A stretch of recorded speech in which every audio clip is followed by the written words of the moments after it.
Assalamualaikum warahmatullahi ta'ala wabarakatuh. Innal hamdalilladzi nahmaduhu wa nasta'inuhu wa nastaghfiruh. Na'udzu billahi min syururi anfusina wa min sayyiati a'malina. May yahdihillahu wa la muhdiyalah wa may yudlil wa la hadiyalah. Asyhadu an la ilaha illallah wa asyhadu anna Muhammadan abduhu wa rasuluh.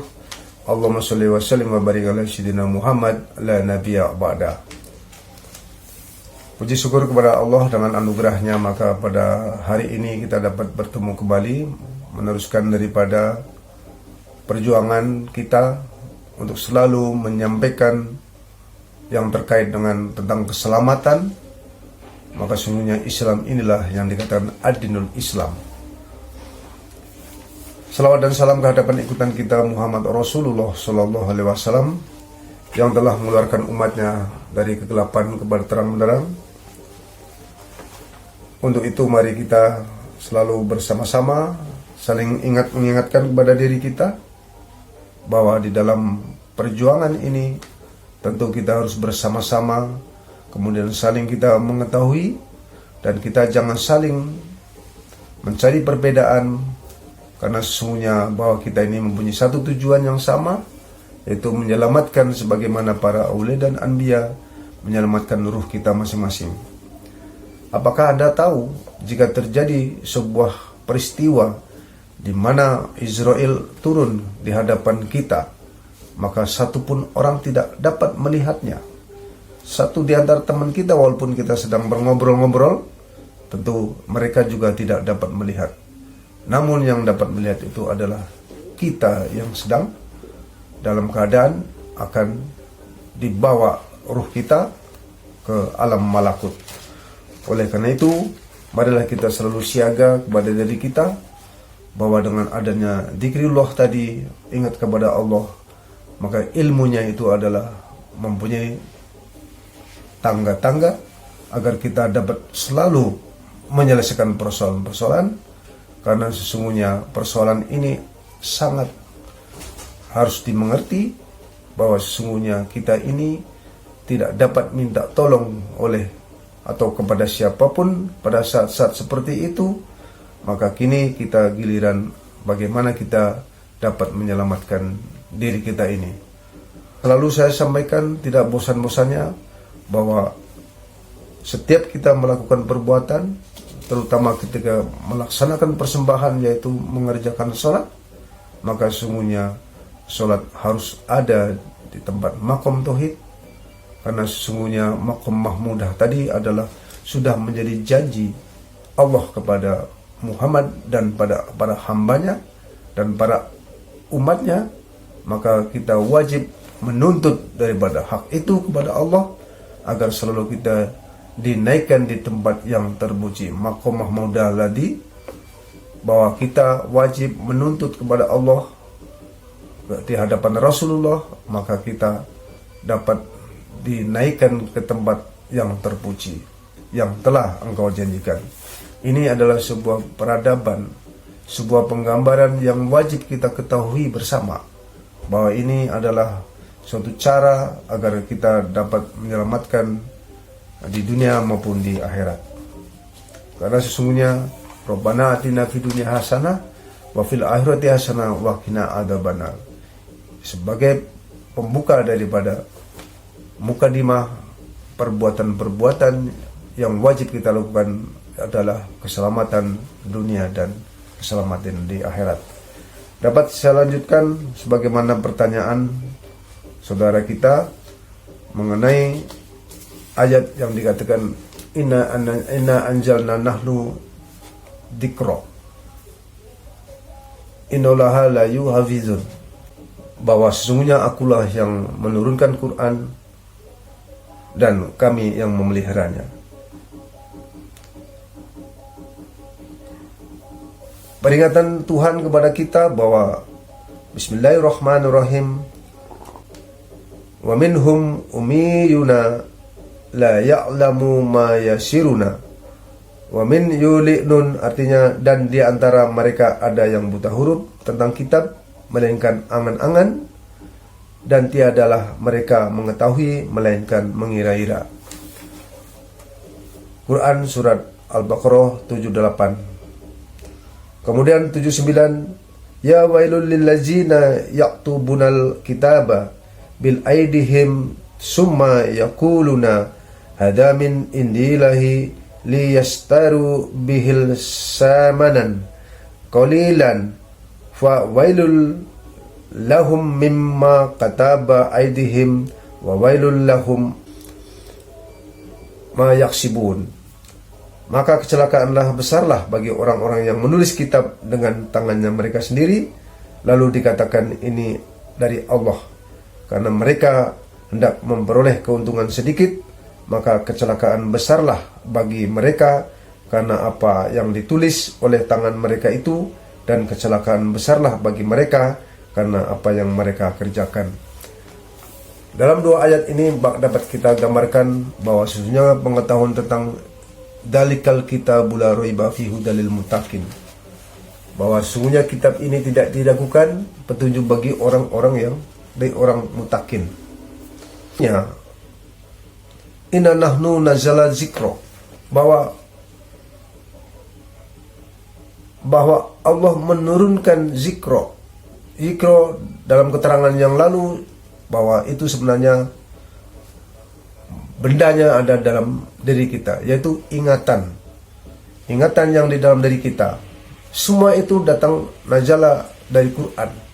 Quran itu induk daripada ayat.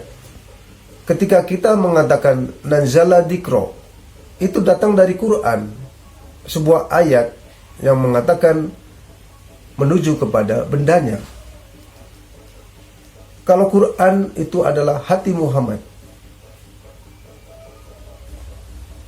yang dibacakan tadi dzikra, ingatan itu diturunkan ke dalam dada manusia seperti kita ini, agar kita dapat menyempurnakan daripada perbuatan kita ketika di dunia. Oleh karena itu adalah sebuah amanah, yaitu adanya iman, akal, hayal, fikir, budi terangkum di dalam dzikra tadi. Seperti contoh, seandainya dzikra tidak ada di dalam diri manusia, maka dia akan menjadi orang yang merugi, orang-orang yang memang tidak punya akal atau ingatan. Baginda Muhammad Rasulullah sendiri itu adalah di dalam dadanya adalah Quran. Mana Quran, mana ayat. Quran ada di dalam dada Rasulullah, ayat ada di dalam dada manusia. Oleh karena itu ketika menurunkan ayat Quran, ayat dzikra tadi, ingatan tadi, ke dalam dada manusia. Ibarat Quran itu adalah induk daripada garam. Ketika garam itu bercampur dengan ikan asin, apakah kita akan mengatakan saya telah makan garam? Tentu kita mengatakan bahwa saya makan ikan asin. Quran juga demikian. Apabila Quran itu adalah di dalam dada Rasulullah, ketika diturunkan kepada dada manusia, bukan Quran lagi, tetapi itu adalah bal huwa ayatum bainatum fisdur, ayat-ayat yang di dalam dada. Salah satunya adalah dzikra, sebagai ingatan. Ingatan kita diturunkan oleh Allah kepada manusia, dan manusia itu sendiri yang mengolah adanya iman, akal, hayal, fikir, dan budi dapat dipergunakan untuk mentimbang-timbang. Kalau Quran itu adalah memang panduan daripada baginda Muhammad Rasulullah, dan kepada kita ini adalah ayat yang di dalam dada, fisudur, maka kita wajib mengetahui mana Quran, mana ayat. Oleh karena itu di dalam ayat tadi mengatakan bahwa wa minhum umiyuna la ya'lamu ma yusiruna wa min yu'linun. Dan di antara mereka ada yang buta huruf tentang kitab melainkan angan-angan, dan tiadalah mereka mengetahui melainkan mengira-ira. Kitab di sini adalah pengetahuan tentang eksistensi atau makna daripada kitab itu sendiri adalah sebuah catatan. Berbeda dengan Quran. Quran itu adalah wahyu Allah yang diturunkan kepada Muhammad Rasulullah. Quran itu adalah perkataan hambaku yang mulia. Ketika di dalam dada kita ini adalah namanya ayat, maka kita mengatakan bahwa salah satu ayat itu adalah kitab. Tentu berbeda dengan dzikra dan kitab. Dalikal kitabul la raiba fihi hudal lil muttaqin. Bahwa kitab ini, mana kitab? Tentu bukan sebuah buku yang kita pegang. Namun kitab ini adalah catatan. Di dalam hal ini adalah perbuatan kita yang telah direkam. Itu yang dinamakan kitab. Mana bendanya? Itulah yang dikatakan bendanya itu ya satu, yaitu ruh kita. Itulah yang dikatakan kitab. Maka apabila kita mau bertanya kepada diri sendiri, maka di kitab itulah dapat jawabannya, sehingga kita langsung dapat mengingat kembali. Itu yang namanya dzikra tadi, ada kaitannya dengan hubungan daripada kitab, sehingga apabila kita ingin mengkoreksi diri, kita gali-gali daripada kekurangan dan kesalahannya, maka kita dapat menanyakan kepada kitab-kitab pribadi masing-masing, sehingga dengan iman, akal, hayal, fikir, budi tadi dapat dipertimbangkan untuk dapat diperbaiki. Ini antara bedanya kitab dengan ingatan tadi. Karena dzikra tadi ini adalah sebuah anugerah daripada Allah, dan itu akan dipertanggungjawabkan. Namun sesungguhnya kitab itu juga adalah catatan-catatan daripada perbuatan kita. Artinya kalau kita jahat, banyak jahatnya, maka kita akan kembali kepada ingatan tadi bahwa kita harus memperbaiki diri. Kalau banyak baiknya, alhamdulillah, maka kita akan terkonek kepada sesuatu yang baik-baik. Ini adalah sebuah jawaban mekanisme ketika antara hayal, fikir, budi tadi menanyakan kepada kitab. Ada relasi hubungan antara kitab dengan zikra tadi di dalam diri manusia. Ini hendaknya harus berhati-hati. Kemudian, maka kecelakaan besarlah bagi orang-orang yang menulis kitab dengan tangan mereka sendiri, lalu dikatakan ini dari Allah. Seolah-olah kitab ini, catatan ini adalah catatan yang buku tadi. Bahwa Allah tidak menerangkan buku, catatan, namun Allah menerangkan kitab yang ada di dalam diri kita masing-masing. Kemudian setelah ditulis, ini katanya dari Allah. Ini dari Allah. Karena mereka hendak memperoleh keuntungan yang sedikit, maka kecelakaan besarlah bagi mereka, karena apa yang ditulis di tangan mereka itu, dan kecelakaan besarlah bagi mereka karena apa yang mereka kerjakan. Saudara-saudaraku kaum muslimin dan muslimat yang berbahagia, maka berhati-hatilah di dalam hal ini. Kita mesti mengetahui bahwa mana ayat, mana kitab, kemudian mana Quran, juga kita harus paham. Jadi sesungguhnya bendanya satu, namanya banyak. Pertama ada kitab, ruh kita nih. Yang kedua ayat. Yang ketiga ruh atau cahaya. Dan ada juga iman. Nah, jadi di sini as-sholat itu juga termasuk, yaitu sholat. Sholat juga termasuk dia, pekerjaan beliau. Jadi bendanya satu, itulah ruh, namanya banyak. Begitu juga dengan Quran, bahwa sesungguhnya Quran itu adalah induk. Quran itu adalah induk daripada ayat. Karena sesungguhnya para aulia dan anbiya itu, dia tidak menerangkan tulisan, dia tidak menerangkan daripada catatan, tetapi para aulia dan anbiya menyampaikan itu adalah apa yang dia lihat. Setelah dia lihat, baru ia sampaikan. Sehingga para aulia dan anbiya menyampaikan apa yang dia lihat dan apa yang dia rasa, kemudian di atas benda yang dia lihat.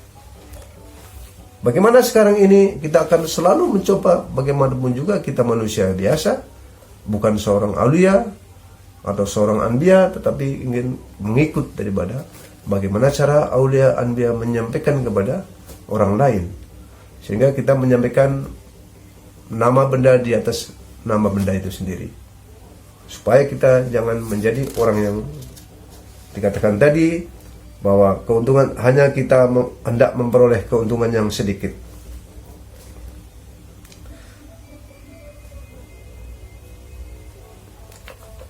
Bagaimana hukumnya bagi orang-orang yang tidak mengenal kitab yang diturunkan Allah? Dalam surat Al-Baqarah 175, ulaikal ladzina la tarawu dhalala bil huda wal azaba bil maghfirah fama absaruhum 'alan nar. Mereka itulah orang-orang yang memberi sesat dengan petunjuk, memberi siksa dengan ampun. Alangkah ajibnya mereka itu sabar masuk neraka. Jadi kalau kita tidak paham dengan kitab yang diturunkan Allah, bukan kitab Al-Quran seperti buku ini, tapi kitab dimaksud adalah kitab yang diturunkan ke dada manusia.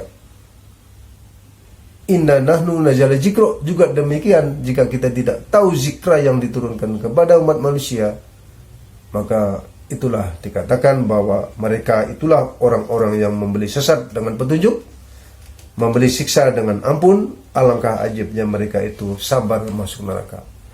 Seharusnya kita sabar masuk surga, tetapi di sini terbalik bahwa orang-orang yang tidak tahu kitab yang turunkan Allah, mereka sabar masuk neraka.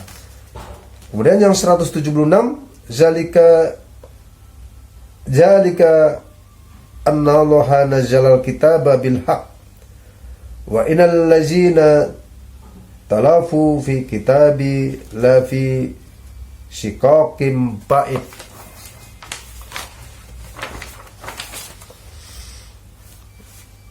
Yang demikian itu disebabkan sesungguhnya Allah telah menurunkan kitab yang sebenarnya dan kitab orang-orang yang berselisih paham tentang kitab itu benar-benar dalam kesesatan yang nyata daripada kebenaran.